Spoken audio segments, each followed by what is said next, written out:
যুগে সমস্ত বেঈমান কাফেররা মুহাম্মদুর রাসূলুল্লাহর মাদ্রাসা শিক্ষাকে ধ্বংস করার স্বার্থে কোরআনের আয়াতের বিবরণ অনুযায়ী 26 ধরনের পদক্ষেপ নিয়েছিল। কয় ধরনের বলেন? কয় ধরনের?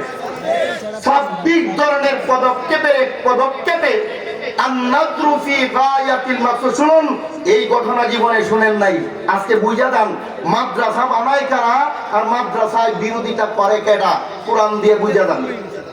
মহানবী মুহাম্মদুর রাসূলুল্লাহ সাল্লাল্লাহু আলাইহি ওয়াসাল্লামের মাদ্রাসা শিক্ষা বন্ধ করার জন্য কয় ধরনের ষড়যন্ত্র করেছিল?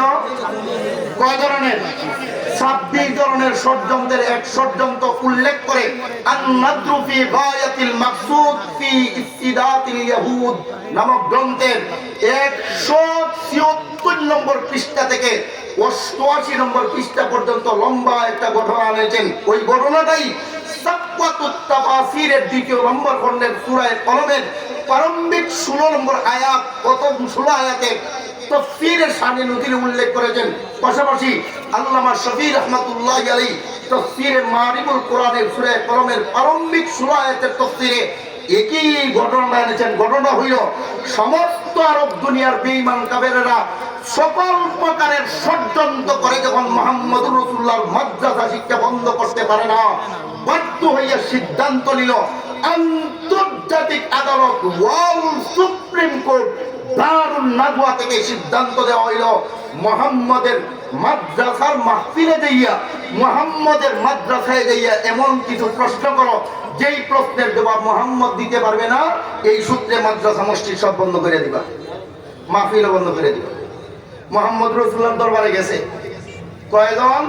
এই কিতাবগুলোর মধ্যে লেখছেন 72 থেকে 83 জন লোক রাসূলের দরবারে যাইয়া এইভাবে মনে করেন সুহাইব আহমদ আশরাফির মাহফিলের মতো গ্রাউ করছে। গ্রাউ করে বলল, মুহাম্মদ তোমার মাহফিলের বয়ান বন্ধ করো, মাদ্রাসার কোরআনের দাওয়াত দিচ্ছ, এই মাহফিলে এটা বন্ধ করো, মাদ্রাসার তালিম বন্ধ করো। কেন? আমরা প্রশ্ন করব, প্রশ্নের জবাব দাও। যদি প্রশ্নের জবাব দিতে পারো মদিনাতুল উলুম আশরাফিয়া মাদ্রাসা তেলিয়াপাড়া থাকবে, না হয় বন্ধ হয়ে যাবে। যদি প্রশ্ন দিতে পারো তোমার কোরআনের তাবলীগ চলবে, না হয় বন্ধ হয়ে যাবে। যদি প্রশ্নের জবাব দিতে না পারো তাহলে আজ থেকে তোমার মাদ্রাসার উদ্যোগের মাহফিল প্রতি বছরে যেটা করো এটাও বন্ধ হয়ে যাবে। এবং কি তোমার মাদ্রাসায় যারা ছাত্রছাত্রী হয়েছে সামাজিকভাবেও বঞ্চিত ঘোষণা করা হবে। মাদ্রাসায় যারা সাহায্য সহযোগিতা করে বিভিন্নভাবে টাকা দিয়া, মেধা দিয়া, শ্রম দিয়া, শক্তি দিয়া, এদেরকেও আমরা সামাজিকভাবে বয়কট করব। আর তুমি মুহাম্মদকে ফাঁসির কাস্টে ঝুলাইয়া আমরা হত্যা করতে বাধ্য হব। আর যদি জবাব দিতে পারো মাদ্রাসাও চলবো, মাদ্রাসার উদ্যোগে মাহফিল প্রতি বছরে যে চলে এটাও চলবে। এখানে একটা লম্বা ইতিহাস আছে। মাদ্রাসার উদ্যোগওয়ালারা উদ্যোগে কেন মাহফিল করায় প্রতি বছরে একদিন, এটার গুরুত্বপূর্ণ একটা ইতিহাস, অন্তত 4 ঘন্টা সময়ের ইতিহাস। ইসলামকে সামাজিকভাবে প্রতিষ্ঠা করার জন্য আল্লাহর কোরআনী প্রতিষ্ঠান মাদ্রাসার শিক্ষা সামাজিকভাবে গণহারে পৌঁছানোর জন্য আল্লাহর কোরআনের প্রথম বিধান মাদ্রাসার উদ্যোগে মাহফিল করা। দলিল দিয়া বোঝাইবার সময় নাই, এমন কোনো ইতিহাস নাই, এমন কোনো তাফসীর নাই যে ইতিহাস তাফসীর এবং হাদিসের কিতাবে ওই মাহফিলের আলোচনা নাই। মূল ঘটনাটা বলি। মুহাম্মদুর রাসূলুল্লাহ সাল্লাল্লাহু আলাইহি ওয়াসাল্লামকে বলল, তাহলে তোমার মাদ্রাসার সব বন্ধ হবে না হইলে সব খোলা থাকবে?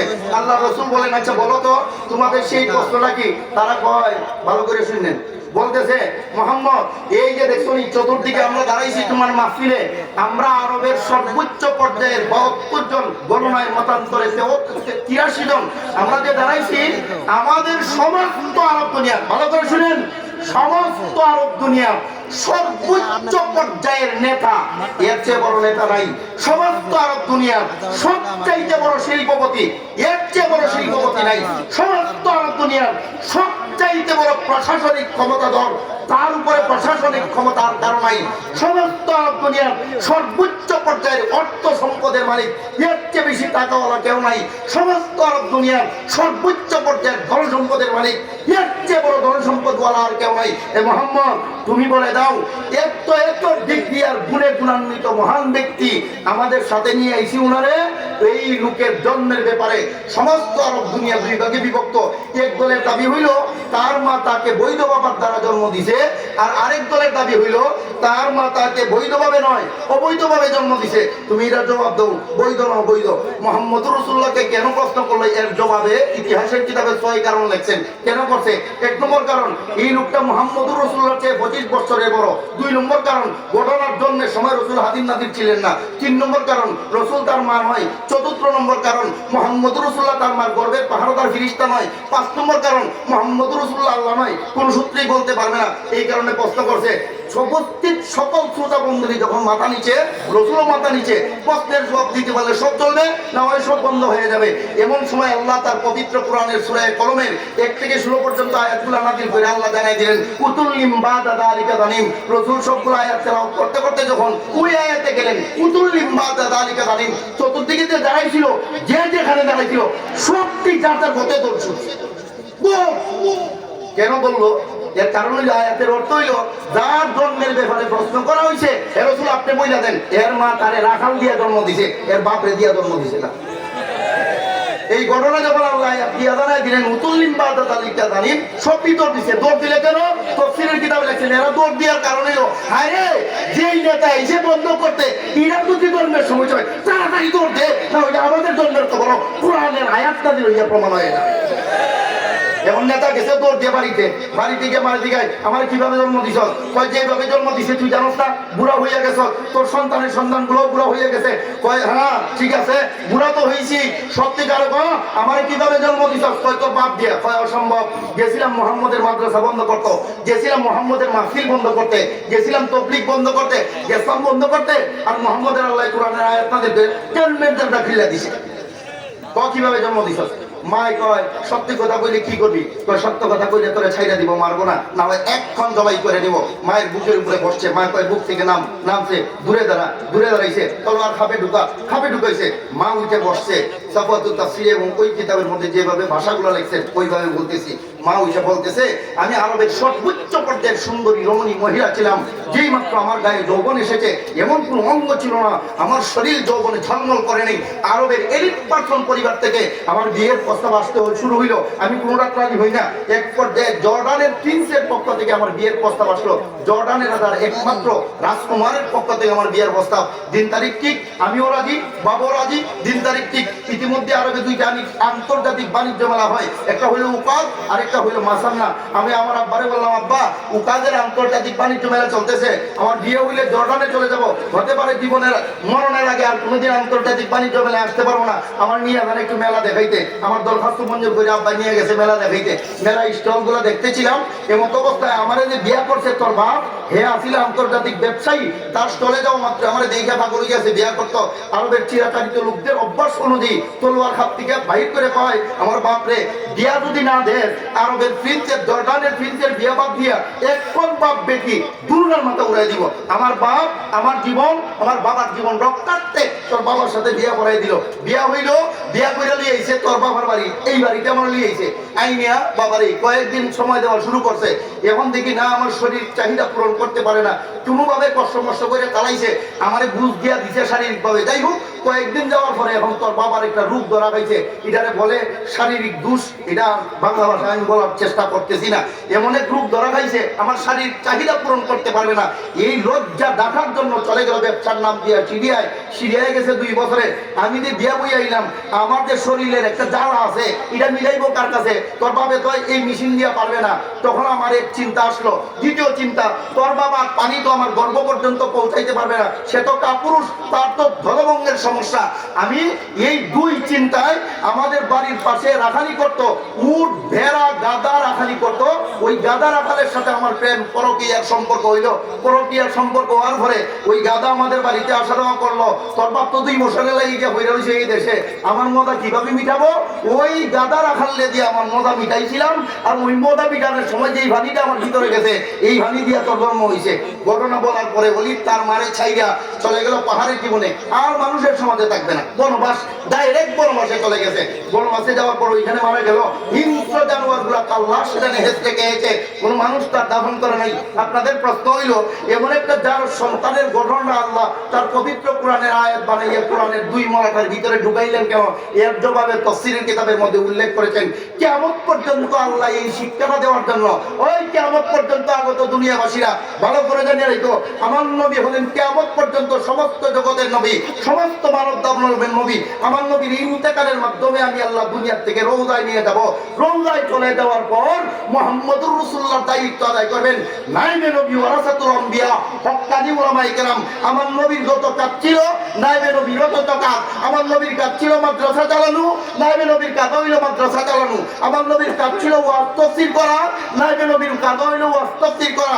আমার নবীরে তার মাহফিল বন্ধ করতে দিয়া, মাদ্রাসা বন্ধ করতে দিয়া ষড়যন্ত্র করে আরবের সর্বোচ্চ পর্যায়ের ক্ষমতাধর, সর্বোচ্চ পর্যায়ের শিল্পপতি, সর্বোচ্চ পর্যায়ের ব্যবসায়ী, সর্বোচ্চ পর্যায়ের ধন সম্পদের মালিক, সর্বোচ্চ পর্যায়ের অস্ত্র সম্পদের মালিক, সর্বোচ্চ পর্যায়ের প্রশাসনিক ক্ষমতার মালিক ওলীদ ইবনে মুগীরার জন্মের যে দশা, কিয়ামত পর্যন্ত মুহাম্মদুর রাসূলুল্লাহর নায়েবে নবী, হক্কানি উলামায়ে কেরাম, নায়েবে নবী ওয়ারাসাতুল আম্বিয়ার মাদ্রাসা, মসজিদ, তাদের মাহফিলের যারা বিরোধিতা করবে তাদেরও জন্মের একই দশা।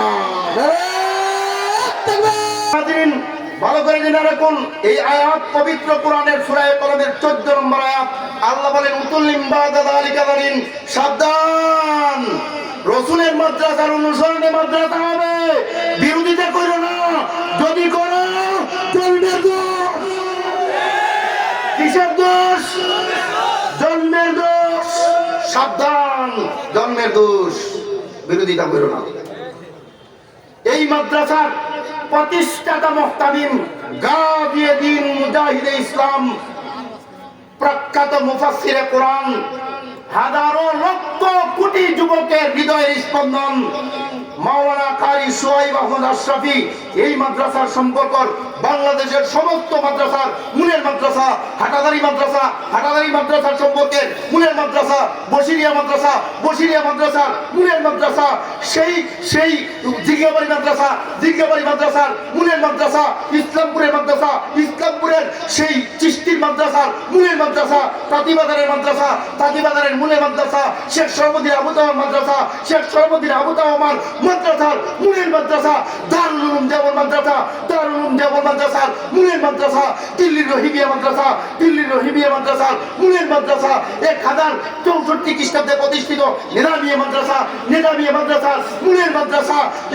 975 খ্রিস্টাব্দে জামিয়াতুল আজহার মাদ্রাসা, জামিয়াতুল আজহার মাদ্রাসার মূলের মাদ্রাসা, 859 খ্রিস্টাব্দে প্রতিষ্ঠিত সেই জামিয়াতুল কারাইন মুরাক্কার মাদ্রাসা, মুরাক্কার মাদ্রাসার মূলের মাদ্রাসা, 830 খ্রিস্টাব্দে খলিফা মামুনের প্রতিষ্ঠিত বাইতুল হিকমা বাগদাদের মাদ্রাসা, বাগদাদের মাদ্রাসার মূলের মাদ্রাসা, 703 খ্রিস্টাব্দে টিউনিসিয়ার প্রতিষ্ঠিত দৈতুলা মাদ্রাসা, দৈতুলা মাদ্রাসার মূলের মাদ্রাসা, কুফার আব্দুল্লাহ ইবনে মাসউদের মাদ্রাসা, আব্দুল্লাহ ইবনে মাসউদ রাদিয়াল্লাহু তাআলা মাদ্রাসার মূলের মাদ্রাসা, আব্দুল্লাহ ইবনে আব্বাসের মাদ্রাসা, তাইবের মাদ্রাসা, তাইবের মাদ্রাসার মূলের মাদ্রাসা, মদিনাতুর রাসূল, মদিনাতুল মুনাওয়ারা, মদিনাতুল উলুম, মাদ্রাসাতুস সুফা, মদিনাতুল মুনাওয়ারা মাদ্রাসা, সেই মাদ্রাসার মূলের মাদ্রাসা, মক্কাতুল মুকাররমার অবরুদ্ধ জেলের জীবনের মুহাম্মদুর রাসূলুল্লাহ দারুল আরকাম মাদ্রাসা, দারুল আরকাম মাদ্রাসার মূলের মাদ্রাসা, রাসূলের মাদ্রাসার প্রথম ছাত্র ইবনে কুহাফা সিদ্দিক আকবরের